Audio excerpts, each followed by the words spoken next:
Hello friends, मी प्रज्ञा तुम्हा सर्वांचं स्वागत करते आपल्या कलेक्टर गुरुच्या या ऑनलाईन प्लॅटफॉर्मवरती. आजचं आपलं हे 34 नंबरचं लेक्चर आहे, 34वं लेक्चर आहे, ज्याच्यामध्ये लास्ट लेक्चरला आपण जो ॲनिमल टिश्यूज नाही, जो ह्युमन एक्सक्रिटरी सिस्टीमचा जो काही टॉपिक सुरू केलेला होता तोच आज आपण कंटिन्यू करतो आहे. पण आजवाला जो पार्ट आहे ना, तो आपल्याला अगदी व्यवस्थितपणे समजायला हवा. सो त्याच्यासाठी तुम्ही प्रयत्न करा की जिकडे मी डायग्रॅम ड्रॉ करते, मी जशा पद्धतीने काही महत्त्वाच्या इथे तुम्हाला काही पॉईंट सांगत चालले की तसे नोट डाऊन करून ठेवत चला, कारण जेव्हा ते ऐकत तुम्ही लिहित जाल ना तेव्हाच ते लक्षात राहणार आहे. कारण या लेक्चरमधला पार्ट थोडासा कॉम्प्लिकेटेड आहे, त्याच्यामुळे ते पूर्णच्या पूर्ण स्ट्रक्चर आपण या पुढच्या लेक्चरमध्ये घेतलेलं आहे. तिकडे कोणताही पार्ट आपण एक्सप्लेन केला नाही आहे. आपण सुरुवात करूयात ह्युमन एक्सक्रिटरी सिस्टीमचे जे काही पार्ट्स आहेत त्या पार्ट्सना, ज्याच्यातला सगळ्यात पहिला पार्ट येतो तो म्हणजे पेअर ऑफ किडनी आहे, बरोबर. आणि किडनी म्हणजे दोन पेअर आहेत, ते आपण बघितलेलं होतं लास्ट टाइम. एक नाही का त्याचं एक आउटलुक बघितलेला होता, एक आउटलाईन बघितलेली होती एक्सक्रिटरी सिस्टीमची. आज आपण किडनीचं इंटरनल स्ट्रक्चर कसं असतं ते अभ्यासणार आहोत. ठीक आहे, तर बघा काहीचं असं स्ट्रक्चर असतं किडनीचं आहे, बरोबर. इकडून हे असं एक फनेल शेप स्ट्रक्चर असतं, इकडे पुढे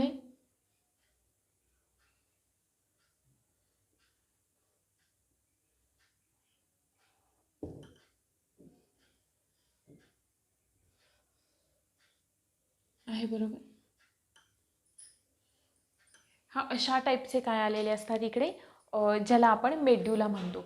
इन जनरल आधी आपण सगळ्यात आधी किडनीचे फंक्शन्स समजावून घेऊयात, त्याचं एक स्ट्रक्चर समजावून घेऊयात, त्याचे रोल्स समजावून घेऊयात. सगळ्यात पहिलं म्हणजे किडनी ही लोकेट कुठे झालेली असते, त्याचं लोकेशन कुठे असतं.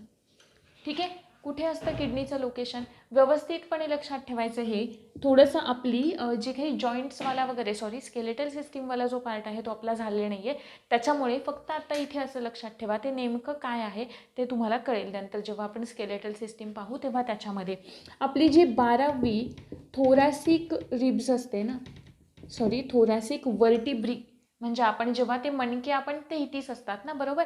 मग त्यातले आपले थोरॅसिक वेगळे असतात, लुंबार वेगळे असतात. ठीक आहे, अशा टाईपमध्ये आपण त्यांना डिवाईड करतो. त्यातली 12वी थोरॅसिक आणि 3rd लुंबार या दोघांच्या मध्ये आपल्या किडनीचं काय असतं, किडनी आपली लोकेट झालेली असते. ठीक आहे, किडनी हा असा एकमेव ऑर्गन आहे की ज्याची एक बाजू जी आहे ना, एक बाजू जी आहे ती आपल्या पाठीला, ठीक आहे, आपल्या पाठीला थोडीशी चिकटलेली असते. ठीक आहे, आणि त्याचं जे काही कव्हरिंग आहे, किडनीला असलेलं जे कव्हरिंग आहे त्याला आपण पेरिटोनियल कव्हरिंग असं म्हणतो. पेरिटोनियल कव्हरिंग असं आपण म्हणतो की त्याचं जे काही आउटर कव्हरिंग असतं त्याला. त्याच्यानंतर याची साईज किती असते आपल्याला प्रत्येक बुक्स वाईज वगैरे वेगळी दिलेली आहे, म्हणजे काही काही बुक्समध्ये वेगळी दिले. जे काही 11वीचं आत्ताचं बुक आहे त्याच्यामध्ये त्यांनी दिलेच नाही आहे, पण आपण साधारणपणे एक त्याची रेंज लक्षात ठेवूया. ठीक आहे, लेंथ किती असते, सगळ्यात पहिला मुद्दा लेंथ किती असते लक्षात ठेवायचं, 10 ते 12 सेंटीमीटर एवढी. त्यानंतर त्याची विड्थ किती असते, विड्थ असते 5 ते 7 सेंटीमीटर एवढी. आणि नंतर त्याची थिकनेस किती असते, थिकनेस असते 2 ते 3 सेंटीमीटर एवढी. हा झाला काहीसा महत्त्वाचा पार्ट. त्याच्यानंतर किडनीचा कलर कोणता असतो, अर्थात रेड कलर असतो, आहे, बरोबर.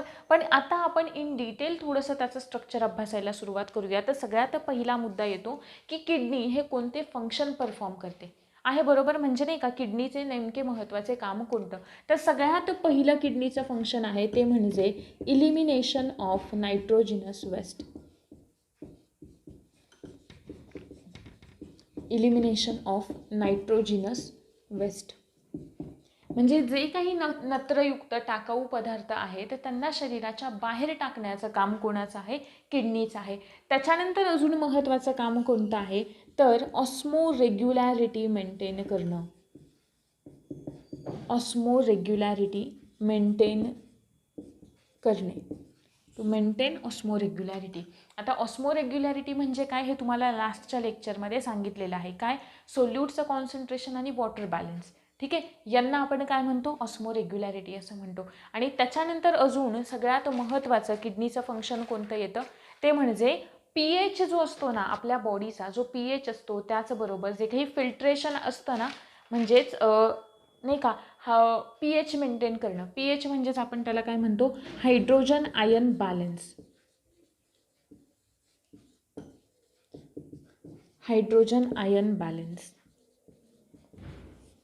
आहे, बरोबर. हे काही किडनीचे सगळ्यात महत्त्वाचे फंक्शन आहेत. अजून किडनी कशाचं सिक्रिशन करते, कॅल्सिट्रॉलचं सिक्रिशन करते. कशाचं, कॅल्सिट्रॉलचं करते, रेनिनचं करते. रेनिन, एकच सिंगल एन लक्षात ठेवायचं, रेनिनचं सिक्रेशन करते आहे, बरोबर. आता त्याच्यानंतर आपल्याला थोडंसं इंटरनल स्ट्रक्चर अभ्यासूयात एका सिंगल किडनीचं. हिस्टॉलॉजिकली जर का आपण पाहिलं तर किडनीला आपण 2 रिजन्समध्ये डिवाईड करतो. ठीक आहे, कोणते 2 रिजन्स, ते 2 रिजन पाहण्याच्या आधी किडनी या ना 3 लेयर्सची बनलेली असते. ठीक आहे, म्हणजे त्याचे जे काही लेयर्स असतात किडनीवरती त्या किती असतात, 3 स्तर असतात. त्यातला जो आउटर मोस्ट असतो ना, आउटर मोस्ट जो असतो किंवा आउटर मोस्ट लेअर जी असते त्या लेअरला आपण म्हणतो रिनाल फेशिया. थोडीशी नावं कठीण आहेत म्हणून ना आपण हा पाठ पूर्णच वेगळा घेतला आहे का, कारण फार जास्त कॉम्प्लिकेटेड आहे. सो तुम्हाला जर का फर्स्ट लेक्चरमधलं बऱ्यापैकी कळू शकतं, पण याच्यावरचं जे सेकंड लेक्चर आहे आपलं एक्सक्रिटरी सिस्टीमवरचं ते तुम्ही व्यवस्थित पहा. एवढ्या डीपमध्ये आपल्याला प्रश्न नाही विचारणार, पण तरीही बाय चान्स विचारला तर आपल्याकडून जर का ते वाचून पूर्ण नाही होणार आहे तर मग आपण ते लेक्चरमध्ये व्यवस्थित करून घेण्याचा प्रयत्न करूयात. याच्यासाठी हे थोडंसं वेगळंच घेतलेलं आहे. त्याला आपण म्हणतो रिनाल फेशिया. ही काय झाली, आउटर मोस्ट लेअर झाली, सगळ्यात बाहेरची लेअर. ठीक आहे, त्याच्यानंतर आतमधली लेअर जी असते ना, ती आतमधली लेअर कशाची असते, आतमधली लेअर असते फॅटी टिश्यूजची आहे. कोणती, मिडल लेअर.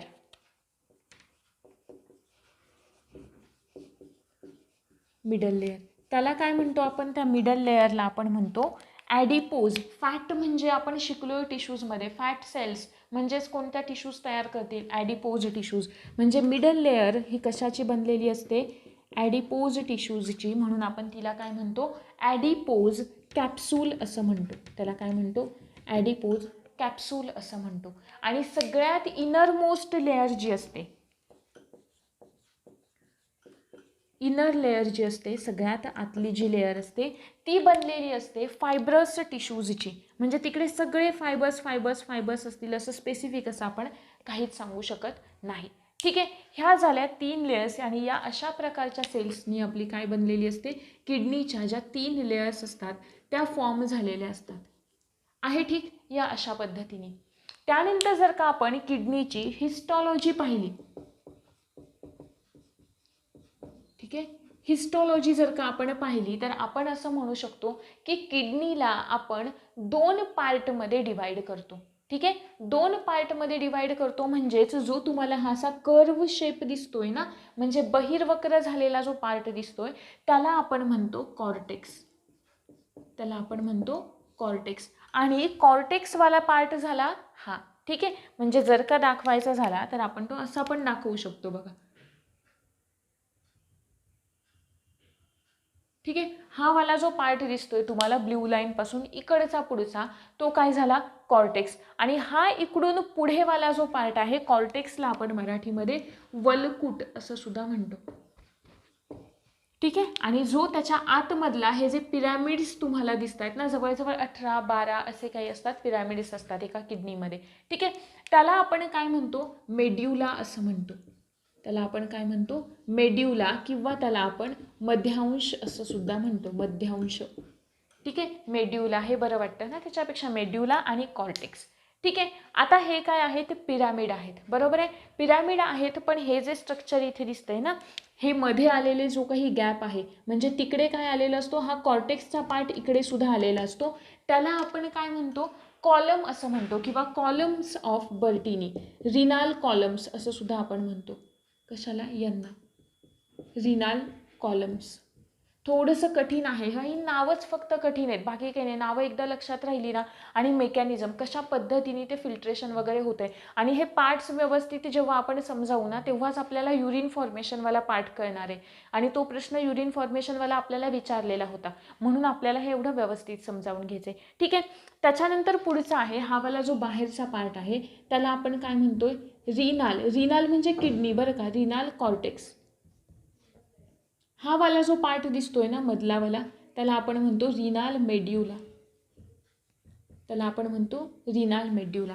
हे जे आहे ना इकडे, ठीक आहे, हा वाला जो काही तुम्हाला नाही का सारखं आपण म्हणतो नाही का फनेल शेप जो काही स्ट्रक्चर आहे ना, हे वालं जे आता खाली कुठे ओपन होईल तिकडे युरेटसमध्ये, युरेटसला कनेक्ट झालेलं असतं, ठीक आहे, त्याला आपण म्हणतो रिनाल पेल्विस. त्याला आपण म्हणतो रिनाल पेल्विस. ठीक आहे. हे काय आहेत? हे आहेत पिरॅमिड्स. ठीक आहे, पिरॅमिड्स आहेत. यांना आपण काय म्हणतो? कॅलिक्स असं म्हणतो. यांना म्हणायचं मायनर कॅलिक्स. यांना खाली जे मोठेवाले दिसत आहेत ना, त्यांना आपण म्हणतो मेजर कॅलिक्स.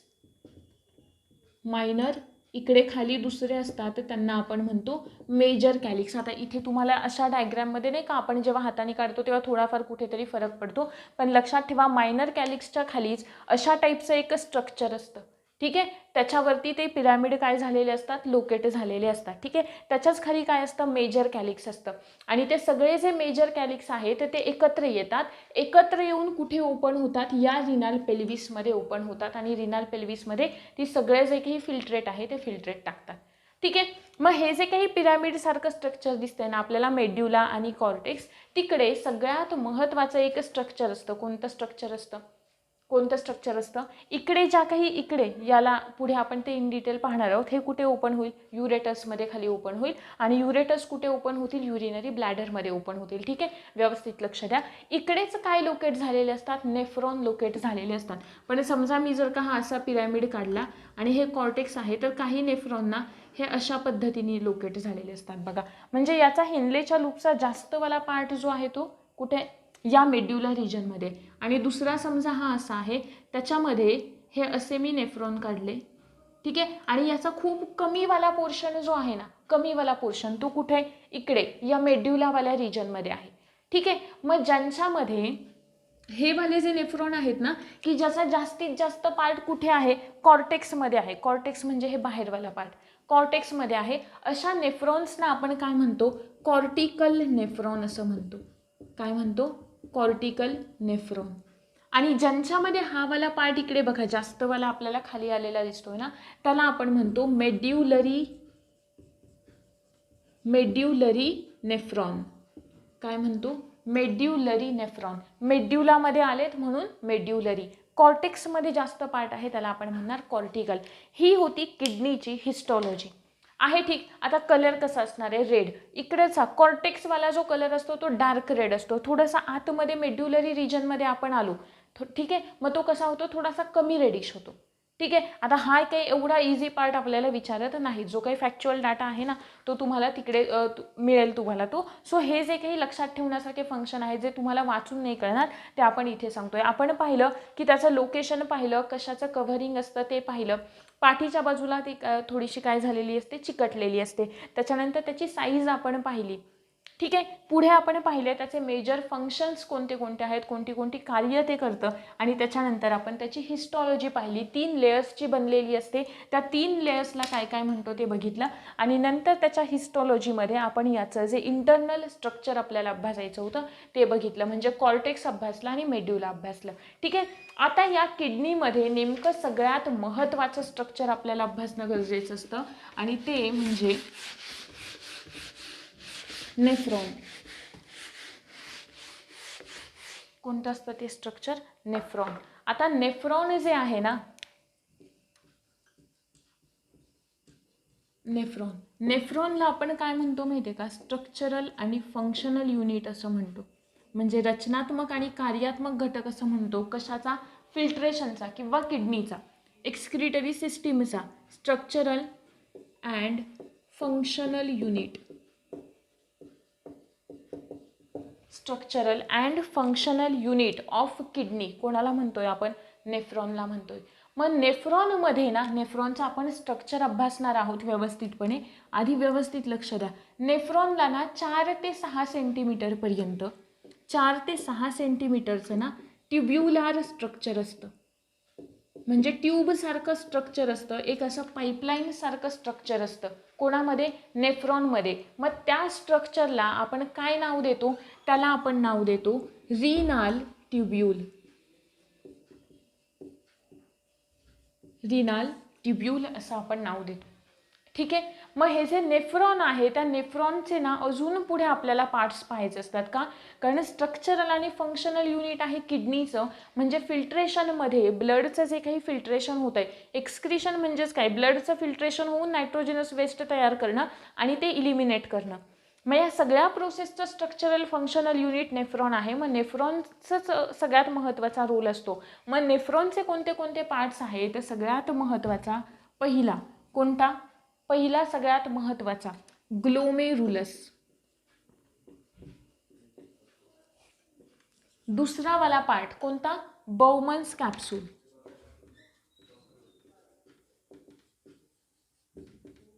बाउमन्स कॅप्सूल. तिसरा वाला पार्ट कोणता येईल, पूर्ण झालं बाउमन्स कॅप्सूल, ग्लोमेरुलस आणि बाउमन्स कॅप्सूल दोघांना एकत्रितपणे आपण काय म्हणतो, माल्फिजियन ट्युब्यूल किंवा माल्फिजियन बॉडी. ठीक आहे, दोघांना एकत्रितपणे.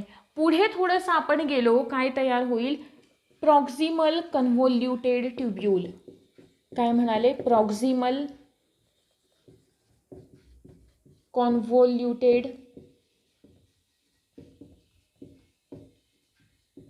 ट्युब्यूल. ठीक आहे, पुढे गेलो. दुसरं काय आहे, हेनलेज लूप. हेनलेचा लूप. पुढे गेलो, अजून पुढे काय आलं, तिसरं, चौथं, पाचवा पार्ट आहे आपला DCT. हे काय होतं, PCT म्हणजे पहिलंवाला जे कॉइल्ड स्ट्रक्चर असतं ते PCT. नंतर हेनलेचा लूप संपल्यानंतर जे दुसरं कॉइल्ड स्ट्रक्चर सुरू होतं ते कोणतं, DCT. त्यालाच आपण काय म्हणतो, डिस्टल कॉन्व्होल्युटेड ट्युब्यूल. DCT संपलं, काय सुरू होतं, कलेक्टिंग डक्ट. 6 काय सुरू झालं, कलेक्टिंग ट्युब्यूल किंवा कलेक्टिंग डक्ट. आता कोणाचं स्ट्रक्चर, नेफ्रॉनचं स्ट्रक्चर. पण आपण फक्त नेफ्रॉनचे पार्ट्स बघितलेत, आपल्याला त्याचं स्ट्रक्चर अभ्यासायचं आहे. मी असं म्हणाले की नेफ्रॉनमध्ये 4 ते 6 सेंटीमीटरचं ट्युब्युलार स्ट्रक्चर असतं, म्हणजे ट्यूबसारखं स्ट्रक्चर असतं. ट्यूब आपल्याला माहिती आहे, ठीक आहे. मग ते ट्यूबसारखं स्ट्रक्चर असतं, त्याला आपण म्हणतोय रिनाल ट्युब्यूल. त्या रिनाल ट्युब्यूलमध्ये सेल्स कोणत्या असतात, इपिथेलियल सेल्स असतात. कोणत्या असतात, इपिथेलियल सेल्स. लक्षात ठेवायचं आहे. आता किडनी तर क्लिअर झालं, ठीक आहे. आता इकडे नाही, आता सगळ्यात महत्त्वाचं आपल्याला काय बघायचं आहे, ट्युब्यूल बघायचं आहे. किडनीच्या इथे ना एक छोटंसं असं नॉचसारखं म्हणजे खड्डा असतो, त्याला आपण काय म्हणतो, हायलस असं म्हणतो. काय म्हणतो त्याला, हायलस किंवा हायलम. ठीक आहे, ते लक्षात ठेवा. नॉचसारखं एक खड्ड्यासारखं स्ट्रक्चर असतं ते बघा. आता आपण बघतो नेफ्रॉनचं स्ट्रक्चर. हे पॉईंट्स फक्त लक्षात ठेवा, ठीक आहे. आता हे PCT DCT, ठीक आहे. नेफ्रॉनचं स्ट्रक्चर बघूयात कसं असतं. सगळ्यात पहिलं काय आहे, ग्लोमेरुलस. ग्लोमेरुलस म्हणजे काय माहिती आहे का, किंवा बाउमन्स कॅप्सूल आधी बघूयात. बाउमन्स कॅप्सूल म्हणजे एक कप शेप स्ट्रक्चर असतं, ठीक आहे. आता कप शेप स्ट्रक्चर कसं ते बघू आपण.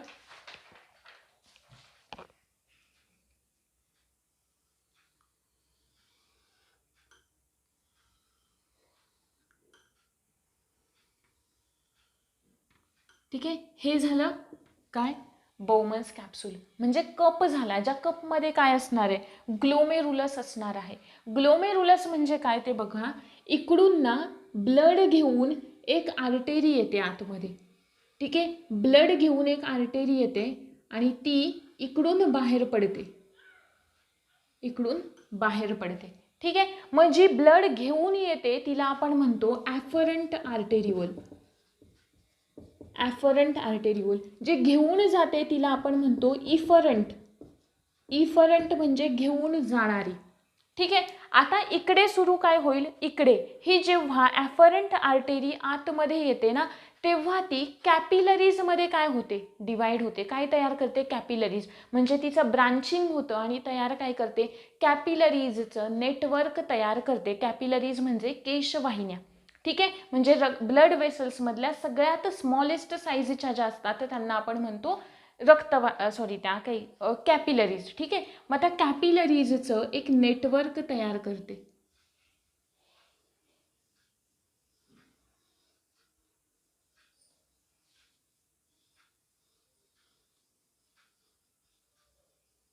ठीक ठीक आहे. ह्या अशा पद्धतीचं कॅपिलरीजचं एक नेटवर्क तयार करते आणि हे जे नेटवर्क आहे त्या नेटवर्कला आपण काय म्हणतो, ग्लोमेरुलस असं म्हणतो.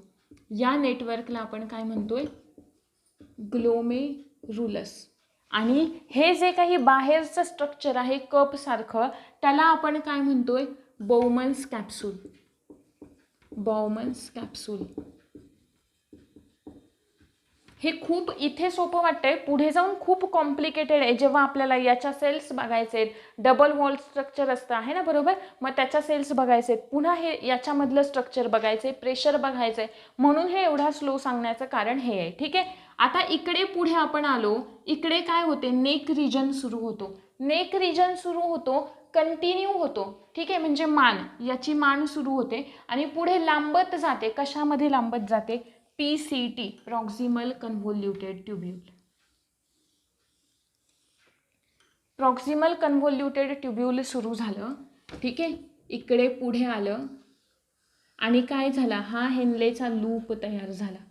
ठीक आहे, हेनलेचा लूप तयार झाला, वरती गेला आणि पुन्हा इकडे काय सुरू झालं, DCT सुरू झालं आणि इकडे काय आली, तुमची कलेक्टिंग डक्ट आली आहे. ठीक, हेनलेचा लूप थोडासा वरती गेला असता तरी चाललं असतं. हां, एक मिनिट फक्त. इथून हा हेनलेचा लूप आला, थोडासा इथे गेला, ब्रॉड होतो, वरती गेला, वरती पुन्हा काय सुरू करेल, कॉइल्ड स्ट्रक्चर सुरू करतो आणि त्या कॉइल्ड स्ट्रक्चरला आपण काय म्हणतो, आणि ते कशामध्ये ओपन होतं, ते ओपन होतं कलेक्टिंग डक्टमध्ये. ठीक आहे. आता हे कसं असणार आहे, डबल वॉल स्ट्रक्चर असणार आहे.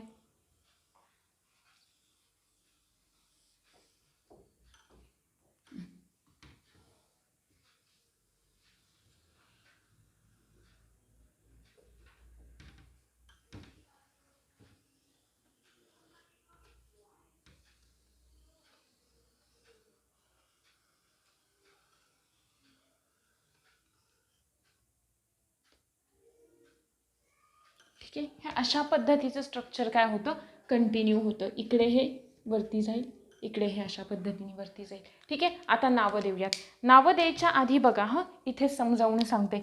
हे बाउमन्स कॅप्सूल नेक रिजन आहे, पुढे कंटिन्यू झालं, हे काय आहे, PCT. PCT पुढे कंटिन्यू झालं, काय तयार केला, हेनलेचा लूप तयार केला. हेनलेचा लूप पुन्हा वरती गेला, तयार केलं DCT, म्हणजेच पुन्हा कॉइल्ड स्ट्रक्चर तयार केलं. हे कॉइल्ड असतं, इथे वाटत नसलं ना तरी ते स्ट्रक्चर कसं असतं, कॉइल्ड असतं. हां, म्हणजे हे असं वगैरे असतं. ठीक आहे, कॉइल्ड स्ट्रक्चर असतं, ज्याला आपण काय म्हणतो, DCT. आणि सगळ्या नेफ्रॉनचे DCT कशात ओपन होतात, कलेक्टिंग डक्टमध्ये ओपन होतात. ठीक आहे, कलेक्टिंग डक्टमध्ये ओपन होतात आणि तिकडे काय करतात, सगळी ती जे काही फिल्ट्रेट झालेलं आहे ते सगळं फिल्ट्रेट कलेक्टिंग डक्टमधून कुठे जातं, खाली युरेटसमध्ये जातं, रिनाल पेल्विसमध्ये. आणि रिनाल पेल्विसमधून कुठे जाईल, ते पूर्ण युरेटसमधून युरिनरी ब्लॅडर. ठीक आहे. आता व्यवस्थित यातलं प्रत्येक स्ट्रक्चर आपल्याला समजावून घ्यायचं आहे. त्यातलं सगळ्यात पहिलं स्ट्रक्चर आहे ग्लोमेरुलस. ठीक आहे, ग्लोमेरुलस म्हणजे मी म्हणाले की इकडून जी ॲफरंट आर्टेरिओल आली आहे ती काय करते, आतमध्ये आल्यावर काय होते, ब्रांच होते, पुन्हा स्वतःच्या ब्रांचेस तयार करते, अगदी स्मॉल ब्रांचेस तयार करते आणि हे अशा पद्धतीचं एक नेटवर्क तयार करते. ठीक आहे, पण बाहेर पडताना काय करते, सगळ्या ज्या काही कॅपिलरीज असतात एकत्र येतात, एकत्र येऊन तयार करतात इफरंट आर्टेरिओल. इफरंट आर्टेरिओल तयार झाली की ती काय करते, ती पुन्हा इकडे येते. आता ही इफरंट आर्टेरिओल समजा रेडवाली बाहेर आली आहे, इकडे बाहेर आली, याला काय करेल, पूर्ण हे जे काही नेफ्रॉन आहे त्या नेफ्रॉनला काय करेल, गुंडाळते. नेफ्रॉनला काय करते, गुंडाळते. कशा पद्धतीने बघा, हा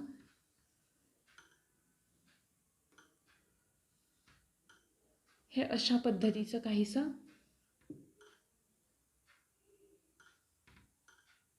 ठीक आहे,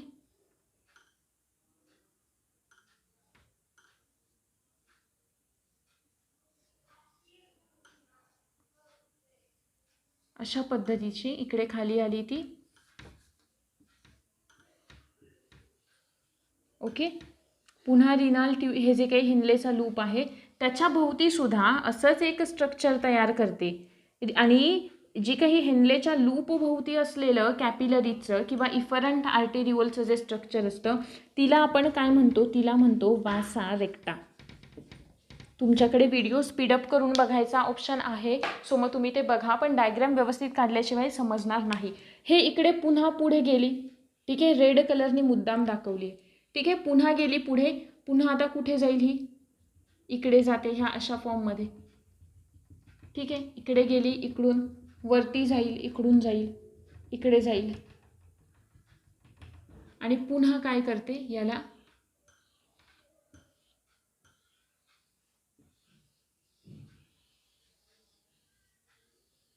या अशा फॉर्मॅटमध्ये काय करते, पूर्ण त्याला काय करते, त्या नेफ्रॉनला गुंडाळून टाकते. का टाकते, आता इकडे याचे जेव्हा आपण फंक्शन बघू तेव्हा ते आपल्या लक्षात येईल. हे जे काही ट्युब्युलर स्ट्रक्चर आहे, कोणत्या सेल्स असतात, इपिथेलियल सेल्स असतात.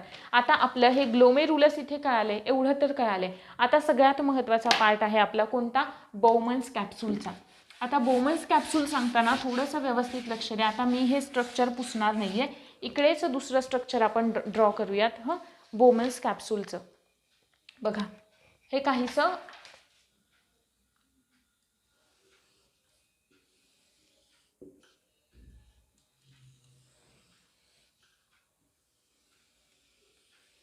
हा झाला त्याचा नेक रिजन सुरू झाला, ठीक आहे. आता हे जे बोवमन्स कॅप्सूल आहे ते कसं असतं, डबल वॉल्ड स्ट्रक्चर असतं. आता हे थोडंसं इथे मोठं झालंय, पण हे एवढं पण नसतं. हे असं असं लक्षात ठेवा, ठीक आहे. 2 वॉल्स आहेत, ही आहे आउटर वॉल. आउटर वॉलवरती सुद्धा ना एक प्रकारच्या सेल्स असतात.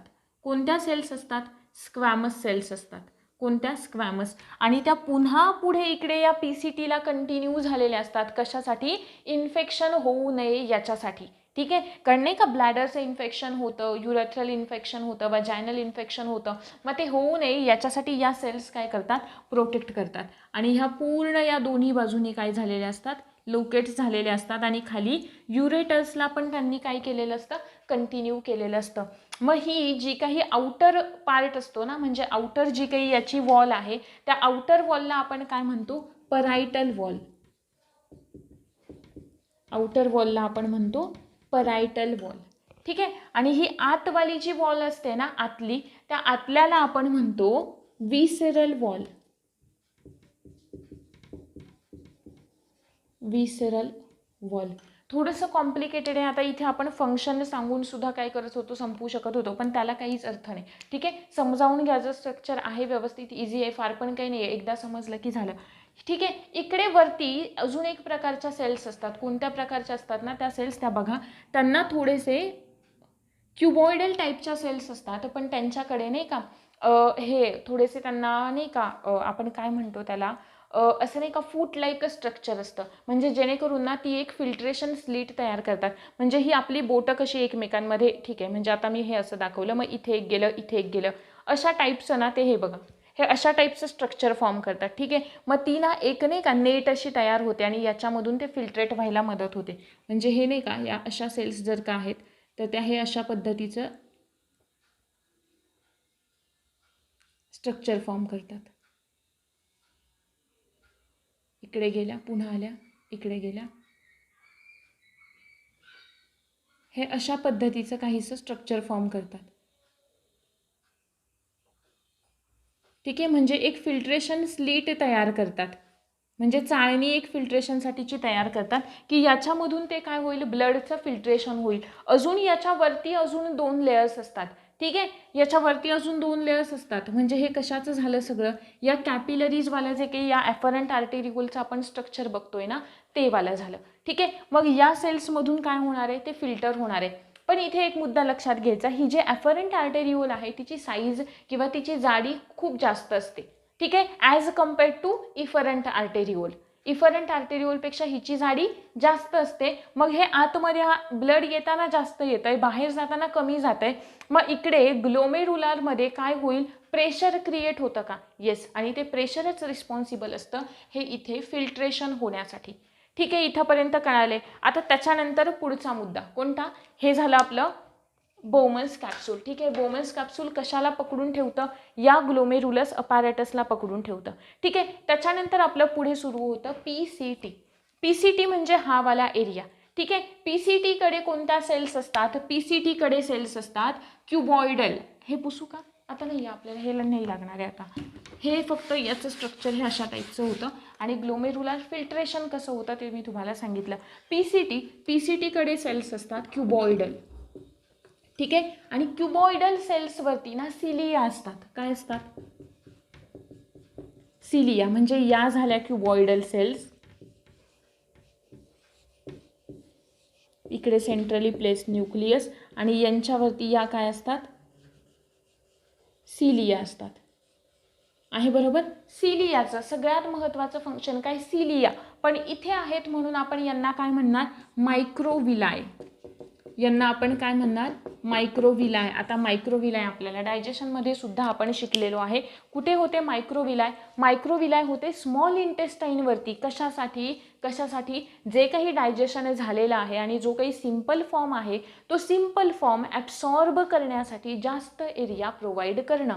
मग PCTमध्ये सुद्धा त्याचं हेच फंक्शन आहे की रिॲब्सॉर्प्शनसाठी एरिया जास्त प्रोव्हाइड करणं. हे काम कोणाचं आहे? या क्युबॉइडल सिलिएटेड सेल्सचं आहे. काय करतात?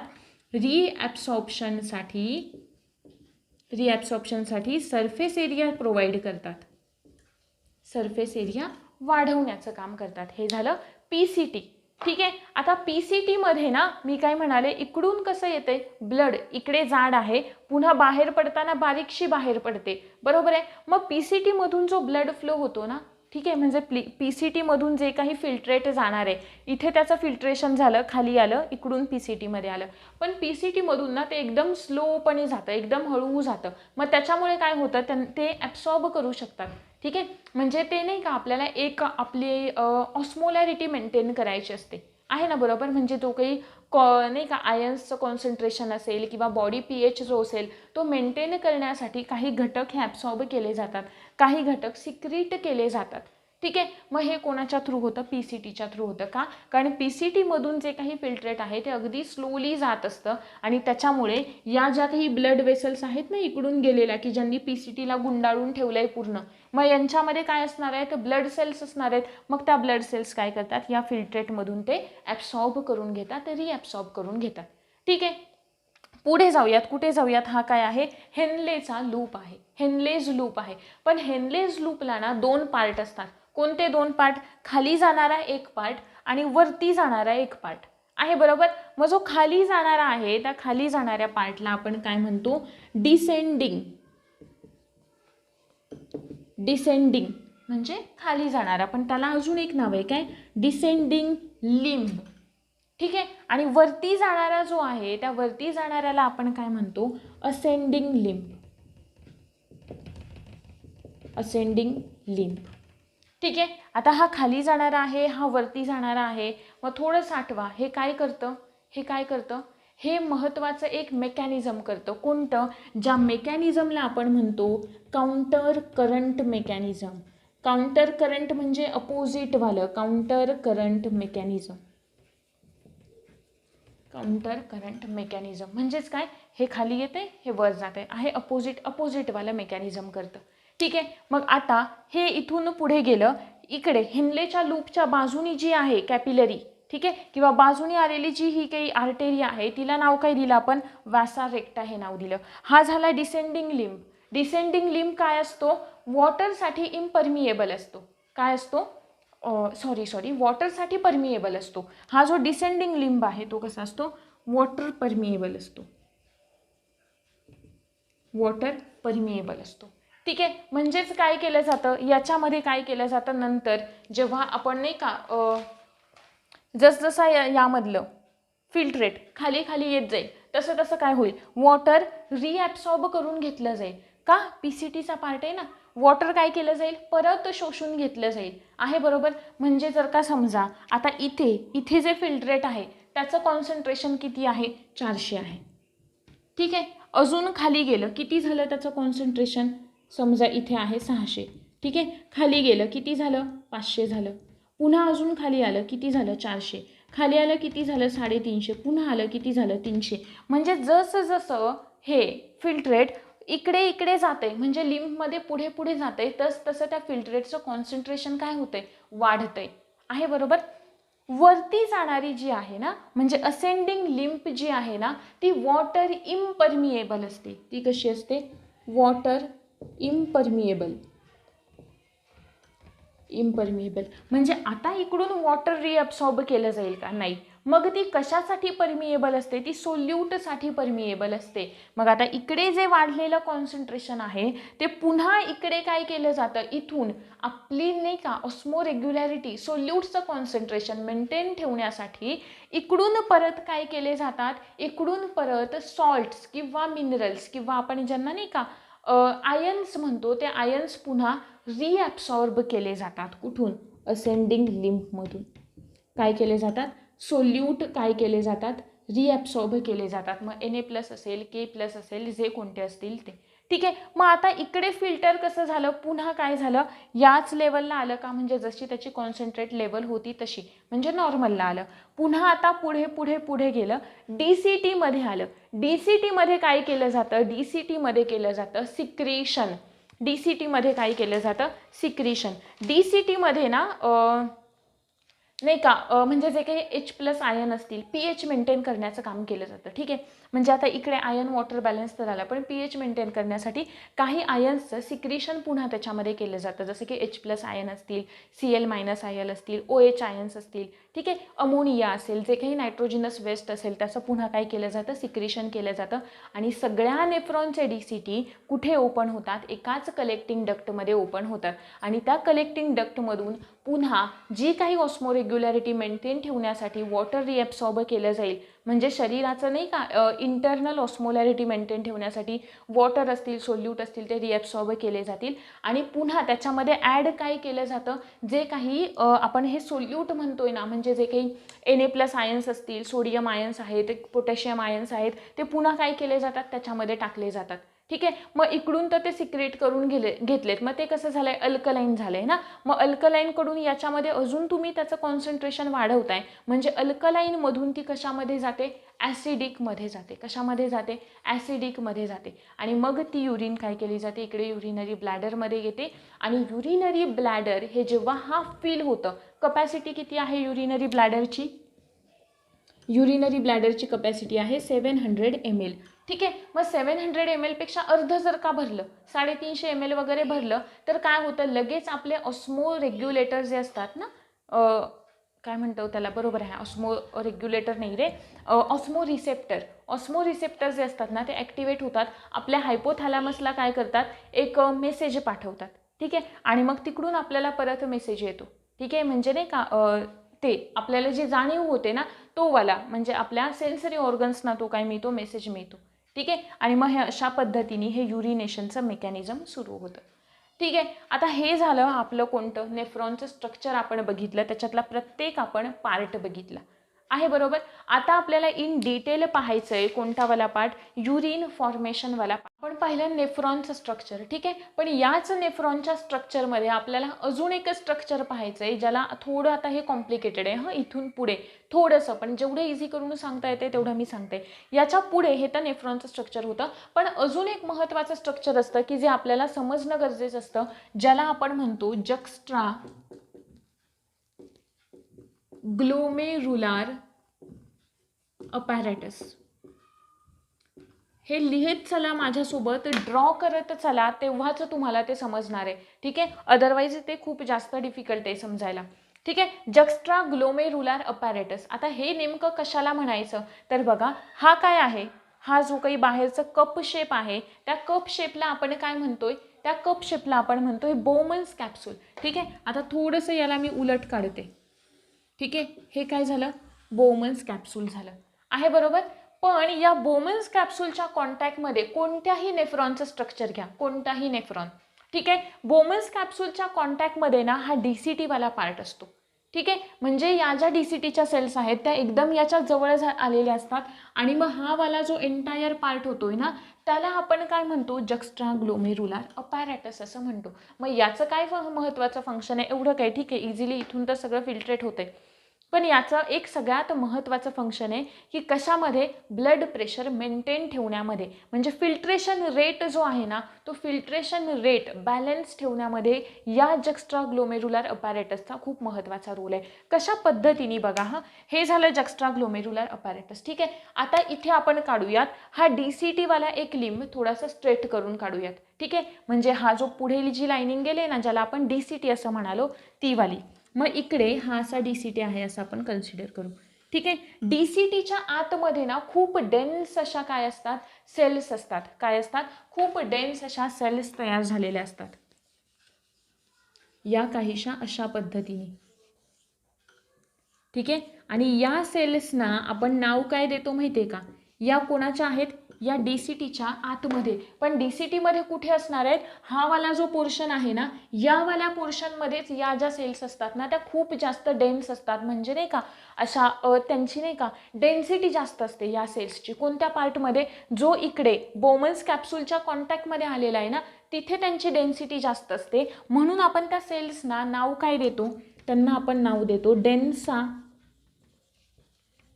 मॅक्युला. त्यांना आपण नाव देतो डेन्सा मॅक्युला. काय नाव देतो, डेन्सा मॅक्युला. आता यांचं सगळ्यात महत्त्वाचं फंक्शन काय, कसं लक्षात ठेवायचं हे, आणि हे कसं काय ब्लड प्रेशर मेंटेन करतं, व्यवस्थित लक्षात घ्या. बोमन्स कॅप्सूल आहे, बोमन्स कॅप्सूलच्या आतमध्ये काय आहे, ग्लोमेरुलस आहे ग्लोमेरुलस, की जो काय तयार करतो, कॅपिलरीचं नेटवर्क तयार करतो. पण ते नेटवर्क तयार करण्यासाठी आधी आतमध्ये कोण यायला हवं, आतमध्ये यायला हवी ॲफरंट आर्टेरिओल. आहे बरोबर. मग इकडून ही ॲफरंट आर्टेरिओल जेव्हा आत येते ना, ही ॲफरंट आर्टेरिओल जेव्हा आत येते, तेव्हा या ॲफरंट आर्टेरिओलला, मग ती बघा आपण हे असं उलट काढले नाही का, म्हणजे हे असं हवं होतं. मग इकडून जेव्हा ती ॲफरंट आर्टेरिओल आत येते, ठीक आहे, मग या ॲफरंट आर्टेरिओलचे जे काही मसल्स असतील ना, इकडून PCT DCT सुरू होणार आहे, बरोबर आहे. म्हणजे आपली ॲफरंट आर्टेरिओल इकडून आत येते, ही अशी, आणि अशा टाईपचं स्ट्रक्चर फॉर्म करते, आहे ना, बरोबर. मग इकडून जेव्हा ही ॲफरंट आर्टेरिओल असते, तिच्याकडे कॉन्ट्रॅक्शन आणि रिलॅक्झेशनसाठी काय असतात, मसल्स असतात. आहे बरोबर, आर्टेरी आहे, मसल्स तर असणार आहेत. मग कोणत्या प्रकारच्या मसल्स असतात, ह्या ज्या मसल्स असतात ना, त्या कॉन्ट्रॅक्ट आणि रिलॅक्स होण्यासाठी ना, तिच्याकडे एक सिस्टीम असते किंवा एक प्रकारच्या सेल्स असतात. ठीक आहे, मसल फायबर्सच्या सेल्स असतात, ज्यांना आपण काय म्हणतो. आणि इकडचे जे, सॉरी एक मिनिट ऐका व्यवस्थित. ही जे ॲफरंट आर्टेरिओल आहे, ठीक आहे, या ॲफरंट आर्टेरिओलला कॉन्ट्रॅक्ट आणि रिलॅक्स होण्यासाठी, या ॲफरंट आर्टेरिओलला कॉन्ट्रॅक्ट आणि रिलॅक्स होण्यासाठी ना काय असतात, मसल सेल्स असतात. पण या मसल सेल्स स्वतःला अशा पद्धतीने मॉडिफाईड करतात, की त्या कशा होतात, एंडोक्राईन नेचर होतं त्यांचं. कसं होतं, एंडोक्राईन. आता हे तुम्हाला समजेल एंडोक्राईन म्हणजे काय आहे ते, अंतःस्रावी. ठीक आहे, म्हणजेच काय माहिती आहे का, इकडे कुठे, इकडे कशामध्ये, या DCT मध्ये. या DCT मध्ये सोडियम आयन कमी झाले, जास्त झाले, पाणी कमी झालं, पाणी जास्त झालं, लगेच हे काय करतात माहिती आहे का, या ज्या सेल्स आहेत, कोणत्या सेल्स तयार होतात इथे, जक्स्ट्रा ग्लोमेरुलार सेल्स. कोणत्या तयार होतात, जक्स्ट्रा म्हणजे GJ सेल्स असं आपण म्हणूयात, जक्स्ट्रा ग्लोमेरुलार सेल्स तयार होतात. ठीक आहे, की ज्या कशा असतात, एंडोक्राईन इन नेचर. एंडोक्राईन म्हणजे अशा ग्रंथी की ज्या त्यांचं सिक्रिशन डिरेक्ट कशामध्ये सोडतात, ब्लडमध्ये सोडतात. आहे बरोबर, आहे. त्यांना आपण काय म्हणतोय, एंडोक्राईन ग्लँड असं म्हणतो. ग्लँडमध्ये सांगितलं होतं ॲनिमल टिश्यू, म्हणून ॲनिमल टिश्यू एवढं महत्त्वाचं आहे बघा. ठीक आहे, नसतील लेक्चर नीट केले तर नीट करा, कारण आता इथे मग ते पुन्हा तेवढं रिपीट नाही, कारण त्याच्यावरती भरपूर आपण लेक्चर ऑलरेडी घेतलेले आहेत ॲनिमल टिश्यूजवरती, तुम्हाला ते डिटेलमध्ये सांगितलेलं आहे सगळं. मग हे एंडोक्राईन असतं. मग हे काय करतं माहिती आहे का, रेनिन सिक्रेट करतं. काय, रेनिन. पण रेनिन कोणतं, सिंगल N वालं रेनिन. ही वाली रेनिनची स्पेलिंग आहे. जेव्हा डबल N येईल ना, तेव्हा ते लहान मुलांमध्ये जे रेनिन तयार होतं ते वालं असतं. हे सिंगलवाला आलं ना की काय समजायचं, की इकडे पाणी वाढलं, सोडियम वाढले, की हे काय करतात, याला लगेच सिग्नल देतात. कोणाला, GJ सेल्सना. आणि GJ सेल्स काय करतात, GJ सेल्स एंडोक्राईन असतात, त्या काय करतात, रेनिन सिक्रेट करतात. रेनिन काय करतात, रेनिनचं सिक्रेशन सुरू करतात. आणि रेनिनचं सिक्रेशन सुरू झालं की काय होतं, हा जो काही ब्लड फ्लो आहे इथला, ठीक आहे, इथला जो ब्लड फ्लो आहे तो आपोआप काय होतो, वाढतो. म्हणजेच यांचं महत्त्वाचं फंक्शन काय आहे तर ब्लड फ्लो स्टिम्युलेट करणं, वाढवणं आहे. ठीक, इथंपर्यंत क्लिअर आहे. म्हणजे हे झालं, याला एकत्रितपणे आपण काय म्हणतोय जक्स्ट्रा ग्लोमेरुलर अपॅरेटस आहे. बरोबर. आता पुढे जाऊयात. युरिन फॉर्मेशन होतं कसं. युरिन फॉर्मेशन 3 स्टेप्समध्ये होतं. त्यातली सगळ्यात पहिली स्टेप आहे अल्ट्राफिल्ट्रेशन. अल्ट्राफिल्टरेशन कुठे होणार आहे सांगा. आता इथे काही एक्सप्लेन करायची गरज आहे का बघा, सांगा. अल्ट्राफिल्ट्रेशन कुठे होईल, ग्लोमेरुलर अपॅरेटसमध्ये होईल आहे. बरोबर. किंवा ज्याला आपण ग्लोमेरुलर अपॅरेटसच म्हणायचं. माल्फिजियन बॉडी कोणाला म्हणायचं, हे आणि हे एकत्रितपणे, आणि पूर्ण हे आणि DCT पण एकत्रितपणे काय जक्स्ट्रा ग्लोमेरुलर अपॅरेटस. ठीक आहे. मग आता इथे काय होणार आहे फिल्ट्रेशन. फिल्ट्रेशन कसं होतं बघा. फिल्ट्रेशन कसं होतं सगळ्यात नीट लक्ष द्यायचं. मी तुम्हाला म्हटलं ॲफरंट आर्टेरी जेव्हा आत येते तेव्हा तिची जाडी काय आहे, जास्त आहे. बरोबर आहे. आतमध्ये गेली, कॅपिलरीज झाल्या त्याच्या. ठीक आहे. म्हणजे ब्रांचिंग झालं, कॅपिलरीज झाल्या, म्हणजे एकदम स्मॉल साईज झाली. बाहेर पडताना अगदी बारीक पडतीये, मग आतमध्ये येताना ब्लड खूप जास्त येतंय, बाहेर जाताना ब्लड कमी जातंय. मग इथे आतमध्ये प्रेशर क्रिएट होणार आहे का. येस, इथे आतमध्ये प्रेशर क्रिएट होतं. ठीक आहे. आणि त्या प्रेशरला आपण काय नाव देतो, हायड्रोस्टॅटिक प्रेशर. त्या प्रेशरला आपण काय म्हणतो, हायड्रोस्टॅटिक प्रेशर. त्या प्रेशरला आपण नाव देतो हायड्रोस्टॅटिक प्रेशर. पण हे हायड्रोस्टॅटिक प्रेशर हे काय करतं, सपोर्ट करतं. कसं असतं, सपोर्ट करणारं असतं. कोणाला सपोर्ट करतं, फिल्ट्रेशनला सपोर्ट करतं, अल्ट्राफिल्ट्रेशनला सपोर्ट करतं. पण याला अपोज करणारे सुद्धा प्रेशर असतात. ठीक आहे. सपोर्टवाला आहे आणि अपोजवाला सुद्धा आहे. हे किती असतं माहिती आहे का साधारणपणे प्रेशर, 55 mm/Hg. ठीक आहे. एवढं प्रेशर असतं. पण याला अपोज करणारं सुद्धा दुसरं प्रेशर असतं. त्यातलं पहिलं आहे ब्लड कोलायडल ऑस्मोटिक प्रेशर. अपोज करणारं. नावं थोडी कठीण आहेत पण मेकॅनिझम समजून घ्या. ठीक आहे. मेकॅनिझम फक्त समजून घ्या. काय म्हणाले मी, अपोज करणारं असतं ब्लड कोलायडल, ब्लड कोलायडल ऑस्मोटिक प्रेशर. हे किती असतं, ब्लड कोलायडल ऑस्मोटिक प्रेशर किती असतं, 35 mm/Hg एवढं असतं. ठीक आहे. त्याच्यानंतर अजून अपोज करणारं एक प्रेशर असतं. कोणतं, कॅप्सुलार हायड्रोस्टॅटिक प्रेशर. अपोज करणारं दुसरं प्रेशर कॅप्सुलार हायड्रोस्टॅटिक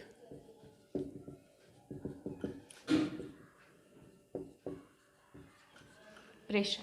ठीक आहे. हे कॅप्सुलार हायड्रोस्टॅटिक प्रेशर किती असतं, ते हे 30 असतं आणि हे किती असतं 15 असतं, 15 mm/Hg. मग मला सांगा सपोर्ट करणारं किती आहे, 55 वजा अपोज करणारं 30 आणि 15 किती झाले 45. म्हणजे टोटल प्रेशर इथे किती राहील 10 mm/Hg. इथे प्रेशर किती असेल 10 mm/Hg. ठीक आहे. पण त्यातही तुम्हाला विचारलं सपोर्ट करणारं 55 आणि अपोज करणारे दोन्ही मिळून 45. ठीक आहे. मग अशा पद्धतीने हे प्रेशर क्रिएट होतं. हे प्रेशर क्रिएट झालं की प्रेशर आलं तर मग त्याचं काय फिल्ट्रेशनसाठी मदत होईल आहे. बरोबर. प्रेशर वाढलं की फिल्ट्रेशनचा रेटसुद्धा वाढतो. ठीक आहे. आणि या फिल्ट्रेशनला आपण काय म्हणतो, ग्लोमेरुलर फिल्ट्रेशन. ग्लोमेरुलर फिल्ट्रेशन याला आपण म्हणतो ग्लोमेरुलर फिल्ट्रेशन. ठीक आहे. आता ग्लोमेरुलर फिल्ट्रेशन जे आहे ते पर मिनिट किती फिल्टर होतंय. ठीक आहे. पर मिनिट फिल्टर किती होतंय याला आपण म्हणतो ग्लोमेरुलर फिल्ट्रेशन रेट. एका मिनिटामध्ये किती फिल्टर होतंय. ठीक आहे. या टर्मला आपण काय म्हणायचं, ग्लोमेरुलर फिल्ट्रेशन रेट असं म्हणायचं. हा GFR जर का घसरला तर तो काय करेल, तो स्टिम्युलेट करतो. तो कोणाला मेसेज देईल बघा. नीट लक्ष द्या. आता इथे थोडंसं सुरू होतं, हे पुसूयात आपण. मी असं म्हणाले की पर मिनिट किती ब्लड फिल्टर होतंय हा जो रेट असतो त्याला आपण काय म्हणतो, ग्लोमेरुलर फिल्ट्रेशन रेट. मराठीवाल्यांना थोडंसं प्रॉब्लेमॅटिक वाटेल, हे थोडंसं कन्फ्युजिंग वाटेल, पण तरीसुद्धा व्यवस्थित लक्ष द्या किंवा थोडंसं रिवाइंड करून ऐका. ठीक आहे. तरी मी फार जास्त आपण स्लो घेतलं आहे हे लेक्चर, कारण कॉम्प्लिकेटेड आहे ना त्यासाठी. पण या काही टर्म्स आहेत ना त्या थोड्या इंग्लिशमध्येच लक्षात ठेवण्याचा प्रयत्न करा. ठीक आहे. कारण तुम्हाला वाचून नाही कळणार, लेक्चरमध्ये मी बऱ्यापैकी जवळजवळ सगळा पार्ट सांगण्याचा प्रयत्न करते. ठीक आहे. बघा, GFR कोणाला म्हणायचं, एका मिनिटात किती फिल्टर होतंय त्याला आपण म्हणालो GFR. पण समजा एका मिनिटात एवढं ब्लड फिल्टर व्हायला हवं, जसं की 125 ml पर मिनिट आहे, बरोबर ना. मग एवढं एका मिनिटामध्ये फिल्टर व्हायला हवं. पण जर का हा GFR घसरला, म्हणजे GFR कमी झाला, ठीक आहे, तर काय होतं माहिती आहे का, हे जक्स्ट्रा ग्लोमेरुलर अपॅरेटसच्या वेळे आपण जक्स्ट्रा ग्लोमेरुलर सेल्स बघितलेल्या होत्या आहे, बरोबर. मग हे काय करतात, जक्स्ट्रा ग्लोमेरुलर सेल्स काय करतात, कशाचं सिक्रेशन करतील, कशा असतात, एंडोक्राईन असतात. मग काय सिक्रेट करतील, रेनिन सिक्रेट करतील. काय सिक्रेट करतील, रेनिन. आणि रेनिन हे कशामध्ये मदत करतं, रेनिन रिलीज केलं की रेनिन काय करतं, ब्लड फ्लो स्टिम्युलेट करतं. ब्लड फ्लो स्टिम्युलेट करणे म्हणजे वाढवणे, स्टिम्युलेट करणे. आता ब्लड फ्लो वाढला म्हणजे याच्यामध्ये अजून जास्त ब्लड येतंय, ब्लड जास्त येतंय, बाहेर कमी जातंय, मग प्रेशर क्रिएट होणार. प्रेशर क्रिएट झालं की आपोआप फिल्ट्रेशनचा रेट वाढणार, म्हणजेच काय होणार, GFR वाढणार. आलं लक्षात. रेनिन कशामध्ये मदत करतं, ब्लड फ्लो स्टिम्युलेट करण्यामध्ये मदत करतं. आणि ब्लड फ्लो स्टिम्युलेट केला म्हणजे ब्लड फ्लो वाढवला, इकडून जास्त रक्त आलं, बाहेर कमी गेलं, आतमध्ये प्रेशर क्रिएट झालं, BP वाढणे याला आपण म्हणतो. ब्लड प्रेशर वाढलं, ब्लड प्रेशर वाढलं की GFR सुद्धा काय होणार आहे, वाढणार आहे. क्लिअर इथे हा मुद्दा. नक्की फिल्ट्रेशनचा क्लिअर झालं, अल्ट्रा फिल्ट्रेशन क्लिअर. ठीक आहे. आता आपण पुढे गेलो, कुठे, जर का आपण टोटलवालं बघितलं ना, टोटलवालं. आता पुढे जाऊयात. पुढची आपली कोणती स्टेप आहे, पुढची आहे सिलेक्टिव्ह रिॲब्सॉर्प्शन. ठीक आहे. फिल्ट्रेट किती होतं, फिल्ट्रेट पर मिनिटला किती होतं, 125 ml.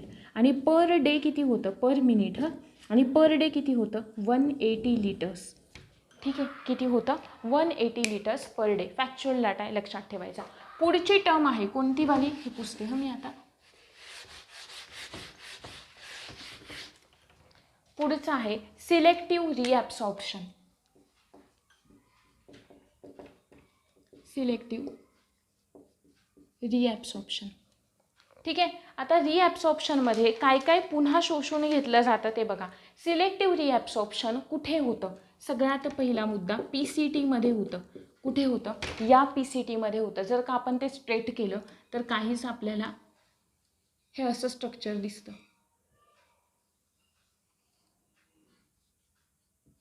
ठीक आहे. PCT मध्ये. मग PCT मध्ये काय काय रिॲब्सॉर्ब केलं जातं, परत काय काय शोषून घेतलं जातं, तर गरजेचे असलेले काही विटॅमिन्स शोषून घेतले जातात.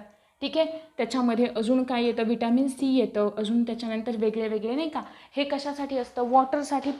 हे जे असतं ना ते सगळ्यात महत्त्वाचा रोल प्ले करतं वॉटरच्या रिॲब्सॉर्प्शनसाठी. ठीक आहे. म्हणजेच H2O आलं, रिॲब्सॉर्ब केलं, काही आयन्स रिॲब्सॉर्ब केले जातात आहे, बरोबर. आणि त्याच्यामध्ये सिक्रेट काय काय केलं जातं, परत काय काय टाकलं जातं, तर H+ आयन टाकले जातात, NH3 म्हणजे अमोनिया टाकला जातो, याच्यामध्ये ॲड केला जातो. आणि बाहेर काय काय शोषलं जातं, H2O आहे, वेगवेगळे आयन्स आहेत, त्याच्यानंतर काही सॉल्ट्स आहेत, NaCl सारखे, म्हणजे आयन्स मी म्हणाले ना, NaCl सारखे, हे काय केले जातात, रिॲब्सॉर्ब केले जातात. पण ओव्हरऑल आपल्या किडनीनी किंवा आपल्या जे काही किडनीनीच म्हणूया, कारण नेफ्रॉन कुठे असतात, किडनीमध्ये असतात. एका किडनीमध्ये किती नेफ्रॉन असतात, 1 मिलियन, म्हणजे जवळजवळ 10 लाख एवढे नेफ्रॉन एका किडनीमध्ये असतात. एकाचं म्हणते मी, एकामध्ये. मग हे जर का टोटलवाला आपण फिल्ट्रेशन बघितलं तर जवळजवळ 99% जे काही फिल्ट्रेट आहे ते काय केलं जातं, रिॲब्सॉर्ब केलं जातं आहे. ठीक. हे कुठे होतं, PCT मध्ये होतं. सिलेक्टिव्ह रिॲब्सॉर्प्शन आपली दुसरी स्टेप. आणि तिसरी स्टेप आहे आपली ट्युब्युलार सिक्रिशन. तिसरी आहे ट्युब्युलार सिक्रिशन आहे, बरोबर. ट्युब्युलार सिक्रिशनमध्ये कशाचं सिक्रिशन केलं जातं, म्हणजे आता त्याच्यामध्ये अजून काय काय टाकलं जातं, जसं की K+ आयन आहेत. ठीक आहे. K+ आयन्स आहेत, तर त्याच्यानंतर H+ आयन्स आहेत आहे, बरोबर. ॲब्सॉर्ब काय केलं जातं, रिॲब्सॉर्ब काय केलं जातं, काही NaCl सारखे आयन्स असतील आहे, बरोबर. अजून रिॲब्सॉर्ब काय केलं जाईल, वॉटर रिॲब्सॉर्ब केलं जातं.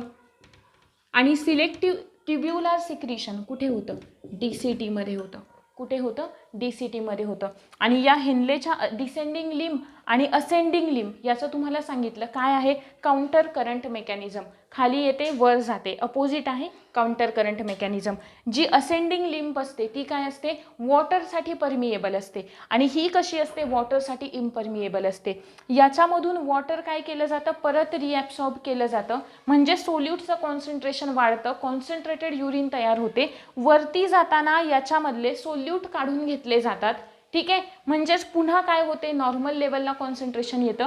जसजशी वर जाते तसं सुरू काय होतं, ट्युब्युलर सिक्रिशन सुरू होतं. मग त्याच्यामधून पुन्हा वॉटर रिॲब्सॉर्ब केलं जाईल, H+ आयन टाकले जातील. H+ आयन टाकतायत म्हणजे काय होतंय, pH वाढतोय आहे, बरोबर. म्हणजेच अल्कलाईनचं काय होतंय, ॲसिडिक होतंय. आणि ही अशी ॲसिडिकवाली जी आहे ती कलेक्टिंग डक्टमध्ये ओपन होते आणि कलेक्टिंग डक्ट होते युरिनरी ब्लॅडरमध्ये ओपन. ठीक आहे, आणि युरिनरी ब्लॅडरची कपॅसिटी असते 700 ml एवढी त्याची काय असते, कपॅसिटी असते. ठीक आहे, आणि ते हाफ फिल झालं की आपले जे काही ऑस्मो रिसेप्टर असतात ते आपल्या ब्रेनला सिग्नल देतील. ब्रेनला सिग्नल दिला की आपल्याला ती काय होते, जाणीव होते. ठीक आहे ना. आणि मग त्याच्यानंतर ती काय केली जाते, इलिमिनेट केली जाते, आपल्या शरीराच्या बाहेर एक्सक्रीट केली जाते. आणि हे होतं एक्सक्रिशनचं मेकॅनिझम. ठीक आहे, हा होता एंटायर पार्ट की युरिन फॉर्मेशन कसं होतं. त्याच्यानंतर हे जे काही युरिन फॉर्मेशनची प्रोसेस आहे किंवा किडनीचं जे काही फंक्शनिंग आहे, किडनीचं जे काही कार्य आहे ते ना हार्मोनल कंट्रोलमध्ये सुद्धा असतं. Hormonal control. आता हार्मोनल कंट्रोल आपला ग्लँड्सवाला पार्ट झालेला नाही आहे, पण आपण तो करूयात पुढे कवर. मग हे हार्मोनल कंट्रोल म्हणजे काय, आपल्या ग्लँड्स जे हार्मोन सिक्रेट करतात ना त्याच्या थ्रू. आता किडनीच्या वरती सुद्धा एक ग्लँड असते जिला आपण ॲड्रेनल ग्लँड असं म्हणतो, आहे ना, बरोबर. ॲड्रेनल ग्लँड असं म्हणतो की जे ADH वगैरे हार्मोन सिक्रेट करते ना ती वाली. मग हे किडनीचं फंक्शन हार्मोनल कंट्रोलमध्ये असतं. अजून कोणाच्या कंट्रोलमध्ये असतं, जक्स्ट्रा ग्लोमेरुलार सेल्स किंवा जक्स्ट्रा ग्लोमेरुलार अपॅरेटसच्या कंट्रोलमध्ये असतं. पण इन केस जर का आपलं बॉडी फ्लुइड जे आहे त्याचं व्हॉल्यूम वाढलं किंवा त्याच्या कंपोजिशनमध्ये काही बदल झाला किंवा आपल्याला जे काही जास्त प्रमाणामध्ये युरिनेशन होतं, ठीक आहे, मग अशा वेळी काय होतं, हे जे काही जास्त प्रमाणात होणारे युरिनेशन वगैरे आहे, मग अशी जेव्हा कंडिशन येते ना की आपलं नाही का बॉडी फ्लुइड, मी इथेच सांगितलेलं होतं की नाही का पाण्याचं प्रमाण वाढतंय, आयन्सचं प्रमाण वाढतंय, अशा वेळी लगेच आपल्या या ज्या सेल्स असतात ना त्या ॲक्टिवेट होतात. म्हणजेच काय ॲक्टिवेट होतं, बॉडी रिसेप्टर्स ॲक्टिवेट होतात.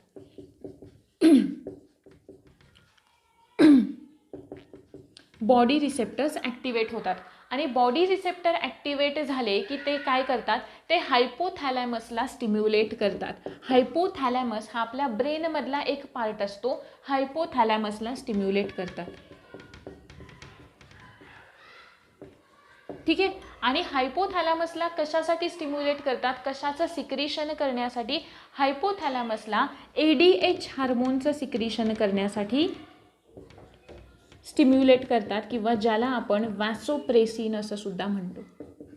ठीक आहे, ADH हार्मोनचं सिक्रिशन करण्यासाठी काय करतात, त्याला ॲक्टिवेट करतात किंवा त्याला असा मेसेज देतात. जर का हे वॅसोप्रेसिनचं सिक्रिशन सुरू झालं, ADHचं सिक्रिशन सुरू झालं, मग ADH काय करतं माहिती आहे का, वॉटर रिॲब्सॉर्प्शनचा जो रेट हे जे काही हायपोथॅलॅमसला स्टिम्युलेट करतं, हायपोथॅलॅमसला मेसेज देतं. मग हायपोथॅलॅमस काय करतं, ADH हार्मोन आहे एक अँटी डायुरेटिक हार्मोन, जो इकडे ज्या ॲड्रेनल ग्लँड आहेत किडनीवरती त्या सिक्रेट करायला सुरुवात करतात. मग हे ADH हार्मोन काय करतं, वॉटर रिॲब्सॉर्प्शन रेट वाढवतं. म्हणजे पाणी या फिल्ट्रेटमधलं पाणी पुन्हा शोषून घेण्याचं काम करतं आणि ज्याच्यामुळे काय होतं, जे डायुरेसिस असतं ना, म्हणजे अति जास्त प्रमाणात लघवीला होणं, ते कंट्रोल केलं जातं या हार्मोनच्या थ्रू. ठीक आहे, मग हे जे ADH हार्मोन आहे ते आपल्या किडनीचे इतर फंक्शनसुद्धा काय करतं, ॲफेक्ट करतं. जसं की फॉर एक्झाम्पल आपल्यामध्ये जर का फिल्ट्रेशनचा रेट कमी झाला, फिल्ट्रेशनचा रेट कमी झाल्यानंतर पुन्हा आपले बायोरिसेप्टर्स ॲक्टिवेट होतील.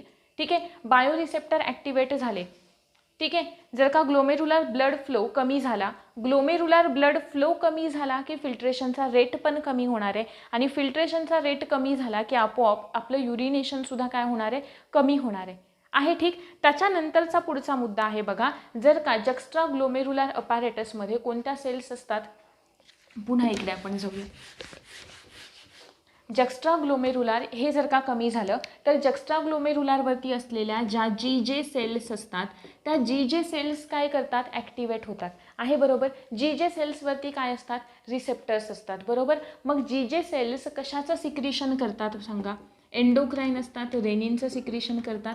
आणि रेनिन काय करतं माहिती आहे का, रेनिन अँजिओटेन्सिनला कशामध्ये कन्व्हर्ट करतात, अँजिओटेन्सिनोजेन 1 आणि